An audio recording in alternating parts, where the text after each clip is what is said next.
यार थक गई हूँ ये प्रेगनेंसी का नाटक करते करते। पता नहीं कब तक चलेगा ये सब कुछ। मतलब भाभी इतने वक्त से प्रेग्नेंट होने का नाटक कर रही थी? इतना बड़ा धोखा। अभी माँ को जाके बताता हूँ। माँ तो बाहर गई है, मैं ही जाके बात करता हूँ। भाभी अमन तुम ये क्या कर रहे हो? पागल हो गए हो क्या? थप्पड़ क्यों मार रहे हो मुझे? अरे आपने जैसी हरकत की है ना, उसके लिए तो आपको घर से बाहर निकाल देना चाहिए। क्या बकवास कर रहे हो? तुम अपनी प्रेग्नेंट भाभी पे हाथ उठा रहे हो, बाकी देवर अपनी भाभीयों को ध्यान रखे और तुम मुझे थप्पड़ मार रहे हो। अच्छा, आपको तकलीफ हो रही है ना प्रेगनेंसी में? एक काम करता हूं, आपकी तकलीफ ही दूर कर देता हूं। क्या है ये सब? हाँ, आप प्रेग्नेंट होने का नाटक कर रही हो, हमको इतना बड़ा धोखा दे रही हो आप।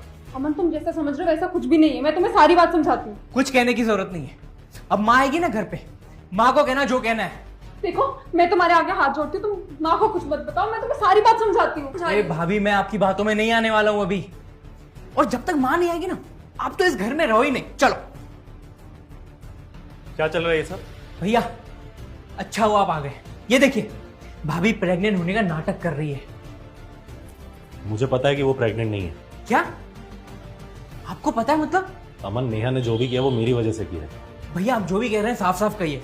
अमन, ये सब ये इसलिए कर रही थी क्योंकि अरे आ गए आप?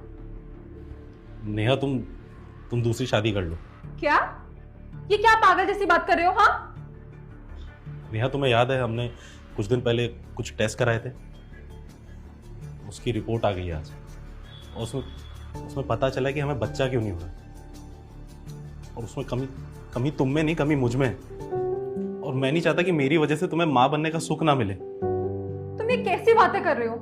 अगर तुम्हारी जगह कमी मुझ में होती तो मुझे छोड़ देते क्या?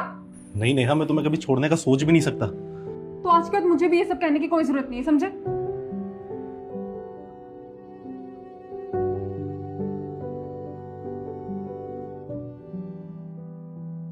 लेकिन भैया, ये सब नाटक करने की क्या जरूरत थी? अमन अगर हम ये सब नाटक नहीं करते तो सोचो माँ को और बाकी घर वालों को कितना बुरा लगता। और अमन, हमने सोचा कि हम एक बच्चा अडॉप्ट कर लेंगे ताकि उस बच्चे को माँ बाप मिल जाए और हमें माँ बाप बनने की खुशी मिल जाए। और ये सब इसीलिए किया ताकि घर वालों को कोई दुख ना हो। भैया देखिए, मैं इतना छोटा भी नहीं हूं कि बाप ना होने का दुख ना समझ सकूं। और शायद से भगवान जी की यही मर्जी है। और आप फिक्र मत करिए, मैं घर पे गया किसी को भी कुछ नहीं कहूंगा। और हाँ, लेकिन बच्चे के स्वागत के लिए मैं जरूर चलूंगा।